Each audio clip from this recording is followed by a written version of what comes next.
আজ পর্যন্ত আনাজপাতির দাম যতগুলো বেড়েছে, আনাজ তরি তরকারির দাম যতবার বেড়েছে, আওয়ামী লীগের প্রত্যেকবার এই কারসাজির একটা ব্যাপার থেকেই থাকে। ওবায়দুল কাদের স্যার, আরে দ্রব্যমূল্যের দামটা কমাই দেন না। এই গরিব দুঃখীরা খেতেও তো পাচ্ছে না 3 বেলা। বুঝতে পারছেন কি বলছি? সড়ক এবং সেতু মন্ত্রী আমি এবার কি করব দ্রব্যমূল্যের দাম কমাবার নিয়ে? আমি ওগুলার মধ্যে আছি কোনো? যদি থাকতাম তাহলে অবশ্যই কমাই দিতাম। আমারও তো মায়া দেওয়া আছে মনের মধ্যে, তাই না? যেহেতু ওই দায়িত্বে আমি নাই, সেহেতু ওই দায়িত্বটা পালন করার জন্য অন্য লোক রয়েছে। তুমি তাকে গিয়ে ধরো না ভাই। কাউয়া, তুই হচ্ছিস শেখ হাসিনার ডান হাত, আর ডান হাত যেটা বলবে সেটাই হাসিনা করবে। তুই চাইলেই তো একটা রিকোয়েস্ট করতে পারিস, আর তোর রিকোয়েস্ট সরকার মানবে এটা অবশ্যই জানা আছে আমাদের জনগণের।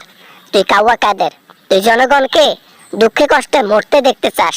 তোর ডায়লগ একটা আছে না, গরিব তোরা ভাতে মর। সত্যি তো, আওয়ামী লীগ আমলে গরিব তোরা ভাতেই মরবে।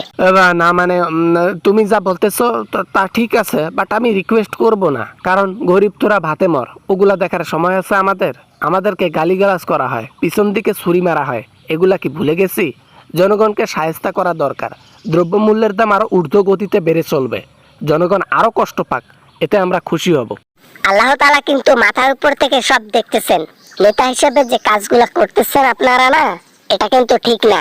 এই কাজগুলো আল্লাহ তাআলা দেখতেছেন। এটার কিন্তু কঠিন কঠিন বিচার হবে মাঠের নিচে।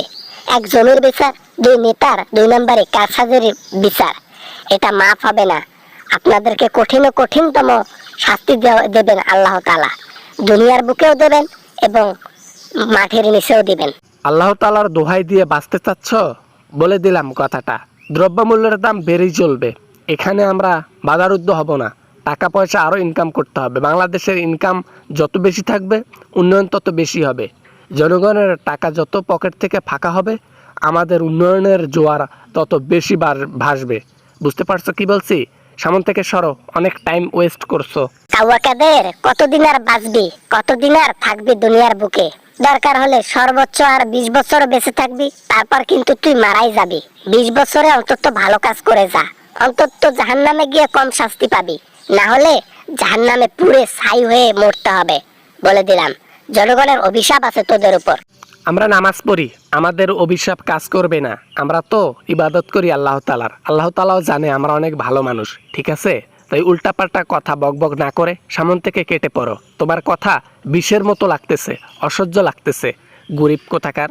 সত্যি বলতে পারে না বাংলাদেশের জনগণ এরকম নেতাদেরকে জুতা পিটা করে দেশ থেকে বার করিয়ে দিতে। এগুলা যদি পারতো, তাহলে আওয়ামী লীগ আজকে এত উপরে যাইতে পারতো না। আর উপরে যাইতেও পারতো না, জনগণকে কষ্ট দিতে পারতো না।